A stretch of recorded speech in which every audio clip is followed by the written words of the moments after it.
Social media വഴി chat ചെയ്ത് സാമ്പത്തിക തട്ടിപ്പ് നടത്തിയ യുവാവ് പിടിയിൽ. കോഴിക്കോട് മുക്കം സ്വദേശി ജിഷ്ണുവാണ് ചേവായൂർ പോലീസിന്റെ പിടിയിലായത്. ടെലഗ്രാം ലിങ്ക് വഴി വിവിധ ടാസ്കുകൾ നൽകി അത് പൂർത്തിയാക്കിയാൽ പണം നൽകാമെന്ന് തെറ്റിദ്ധരിപ്പിച്ചായിരുന്നു തട്ടിപ്പ്.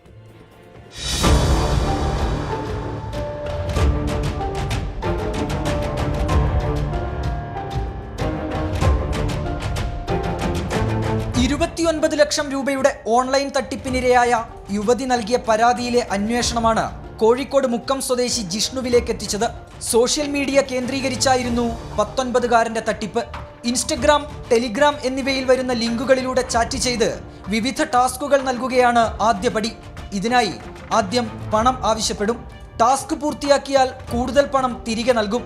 ഇത് വിശ്വസിച്ച് ജിഷ്ണുവിന്റെ അക്കൗണ്ടിൽ വീണ്ടും പണം നിക്ഷേപിച്ചവരാണ് തട്ടിപ്പിനിരയായത്. ഇത്തരത്തിൽ പലരിൽ നിന്നും ജിഷ്ണു പണം തട്ടിയതായാണ് വിവരം. കൂടുതൽ പേർ തട്ടിപ്പിന് പിന്നിലുണ്ടെന്നും പോലീസിന് സംശയമുണ്ട്. കോടതിയിൽ ഹാജരാക്കിയ പ്രതിയെ റിമാൻഡ് ചെയ്തു. 24 കോഴിക്കോട്.